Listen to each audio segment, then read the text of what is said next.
दोस्तों, धंधे से बड़ा कोई धर्म नहीं होता। दोस्तों, डायलॉग तो ये फिल्म का है, लेकिन जो वीडियो में मैं आपको दिखाने वाली हूँ उसको देखकर आप कहेंगे कि क्या धंधा देश प्रेम से भी बड़ा हो जाता है। दोस्तों, भारत और पाकिस्तान के बीच सीज़फायर हो गया, युद्ध हमने जीता, शानदार जीता, ऐसा जीता जिसके बारे में आने वाली पीढ़ियां पढ़ेंगी, लिखेंगी। लेकिन दोस्तों, इस युद्ध से भारत ने एक सबक भी सीखा है। दोस्तों, वो ये सबक है कि दुनिया ने देखा कि कैसे पूरे युद्ध में पाकिस्तान के साथ चीन खड़ा रहा। हद तो तब हो गई कि सीज़फायर के ऐलान के बाद जब एक बार फिर से पाकिस्तान ने ड्रोन भेजने की हिमाकत की, रात में चीन द्वारा बाकायदा बयान जारी कर कह दिया गया कि हम पाकिस्तान के साथ हैं। एक्चुअली में अगर आप देखें दोस्तों, तो ये युद्ध भारत और पाकिस्तान के बीच था, लेकिन लड़ पाकिस्तान की जगह चीन रहा था। सारे हथियार पाकिस्तान के पास चीन के हैं, सारी टेक्नोलॉजी जो पाकिस्तान के पास है वो चीन की है, सारा उसका एयर डिफेंस सिस्टम चीन का है। वो अलग बात है कि चीनी सामान बेकार हो गया और हमारी मिसाइलें और हमारे ड्रोनों ने पाकिस्तान में जो धुआं मचाया है उससे निकलने में पाकिस्तान को वक्त लगेगा। लेकिन चीन किस लेवल पर पाकिस्तान के साथ खड़ा हो सकता है, ये हमने इस युद्ध में देखा। लेकिन अजीब बात देखिए दोस्तों, हमारी सेना ऑपरेशन सिंदूर के ज़रिए जिस पाकिस्तान के दांत खट्टे कर रही थी, वो पाकिस्तान जो चीन के कंधे पर इस वक्त बैठा हुआ है, उस चीन के साथ गौतम अडानी की कंपनी ने बड़ा ऐलान कर दिया है। दोस्तों, ये जो खबर है ये बहुत परेशान करने वाली खबर है। इसके ज़रिए अडानी की कंपनी अडानी डिजिटल ने ये ऐलान किया है कि वो चीन की कंपनी ड्रैगन पास के साथ उनका पार्टनरशिप हो गया, उनका कोलैबोरेशन हो गया है। दोस्तों, जो लोग बिज़नेस क्लास वगैरह में ट्रैवल करते हैं उनके अलग लॉन्जेस होते हैं, वो आराम से उनके बैठने का जगह अलग, उनके खान पान का जगह अलग, और वो केवल ख़ास लोगों के लिए ही होते हैं। उसके लिए अलग से पेमेंट करनी होती है और पूरी दुनिया में इसको लेकर एक बहुत बड़ा कारोबार है। प्रीमियम लॉन्जेस के लिए आप बात कर सकते हैं। और इस पर गौतम अडानी की कंपनी ने चीन की कंपनी के साथ करार कर लिया है, पार्टनरशिप कर ली है। दोस्तों, आप तो जानते हैं कि गौतम अडानी के पास कितने बड़े स्तर पर भारत के एयरपोर्ट्स हैं। लेकिन डरावना क्या है दोस्तों कि उन एयरपोर्ट्स की इतनी सीक्रेटिव जानकारियाँ, उन एयरपोर्ट्स की लॉन्चेस पर अब अडानी की कंपनी के साथ चीन की कंपनी भी काम करेगी। और सबसे ज़्यादा जो गुस्सा आपको सुनकर आएगा वो इस बात पर आएगा दोस्तों कि ये जानकारी जो है वो 8 तारीख को आई।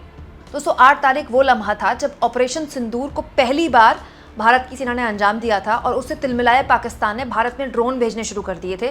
और उसके बाद जो कुछ भी हुआ आप जानते हैं। उसके बाद भारत ने जवाब दिया, फिर पाकिस्तान ने हिमाकत की, फिर पाकिस्तान को भारत ने जवाब दिया, तो वो सब आप जानते हैं। लेकिन जब पहली बार ऑपरेशन सिंदूर के ज़रिए भारत की जनता को देश की सेना ने बताया था कि हमने 9 आतंकवादी ठिकानों को नेस्तनाबूद कर दिया है पाकिस्तान के, तब ये ऐलान किया गया है। 8 तारीख का यह आर्टिकल है। दोस्तों, ABP न्यूज़ की इस खबर के मुताबिक ड्रैगन पास के साथ साझेदारी से जो मेंबर्स हैं उनके पास अडानी द्वारा जितने भी एयरपोर्ट्स एंड लाउंजेस चल रहे हैं, देश भर के कई दूसरे प्रीमियम लाउंजेस की भी पहुंच उनको मिल जाएगी। ड्रैगन पास सेवाओं के एकीकरण से व्यावसायिक और कई और यात्रियों को ज़्यादा आरामदायक, सुविधाजनक और कनेक्टेड एयरपोर्ट अनुभव का आनंद लेने की भी इजाज़त मिलेगी। ये सब कुछ ABP न्यूज़ की खबर में लिखा है।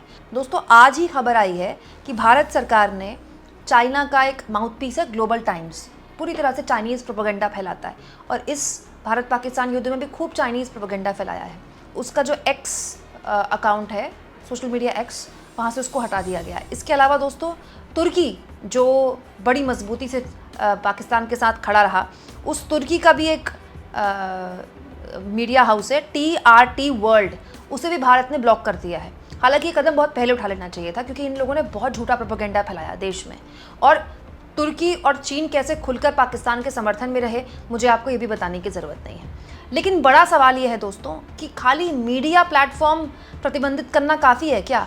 गौतम अडानी एक ऐसे मुल्क के साथ साझेदारी कर रहे हैं और साझेदारी करके उसका ऐलान कर रहे हैं जिस मुल्क ने हमारे देश पर युद्ध थोपने वाले देश का समर्थन किया, खुलेआम किया।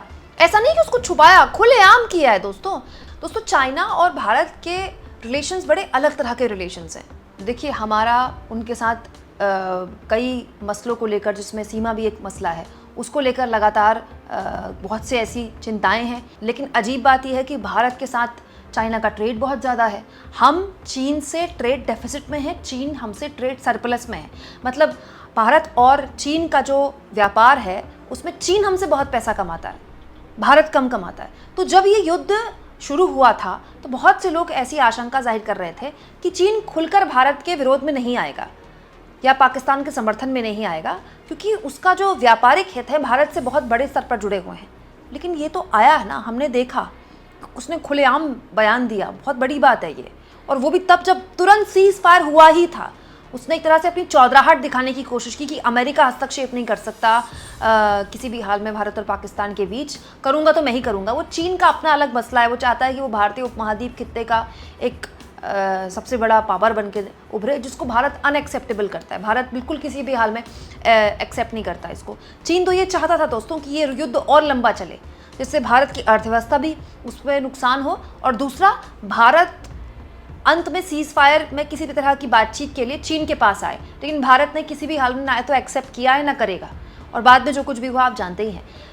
दोस्तों ये नहीं है कि चीन के साथ समझौता करने वाला अडानी ग्रुप पहला ग्रुप है। चीन के साथ मतलब ऐसा कोई फील्ड नहीं है भारत के देश में शायद जिसमें चीन का सामान ना आता हो। लेकिन दोस्तों अब जब देश तुरंत युद्ध से निकला ही हो, उस बीच इस तरह की पार्टनरशिप का ऐलान करना, इनफैक्ट ये जो पार्टनरशिप का ऐलान हुआ है ये उस वक्त हुआ है जब युद्ध शुरू भी नहीं हुआ था।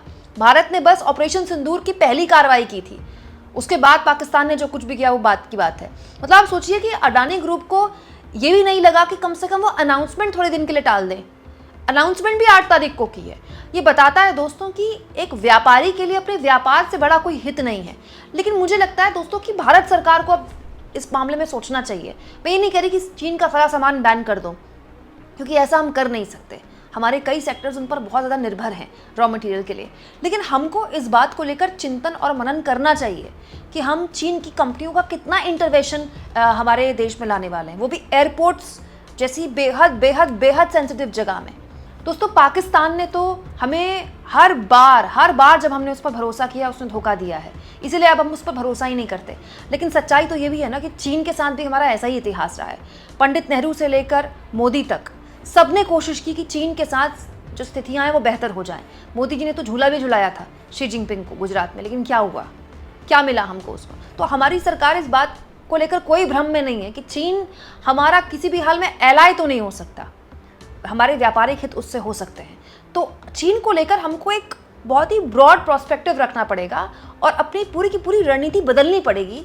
और उस बदली हुई रणनीति में हमको इस बात पर भी विचार करना पड़ेगा कि हद से ज़्यादा हमारा जो निर्भरता है चीन के ऊपर अपने सामानों को लेकर वो ठीक है क्या, और उसको कैसे हम बैलेंस कर सकते हैं, कहाँ हम बैलेंस कर सकते हैं। दोस्तों ये सब सोचे बिना ना तो हम विकसित भारत का सपना देख सकते हैं और ना ही हम अपने लोगों के बीच में सुरक्षा का भाव और मजबूत कर सकते हैं। ये बात सच है कि युद्ध हमने जीता, डंके की चोट पर जीता, पूरी दुनिया में हमारी सेना की वाहवाही हो रही है। लेकिन ये बात भी सही है दोस्तों कि एक मैच्योर समाज जो होता है वो सबक जरूर लेता है, हर घटना से सबक लेता है कि आगे कुछ ऐसा ना हो जिससे ऐसा कुछ उसे झेलना पड़े।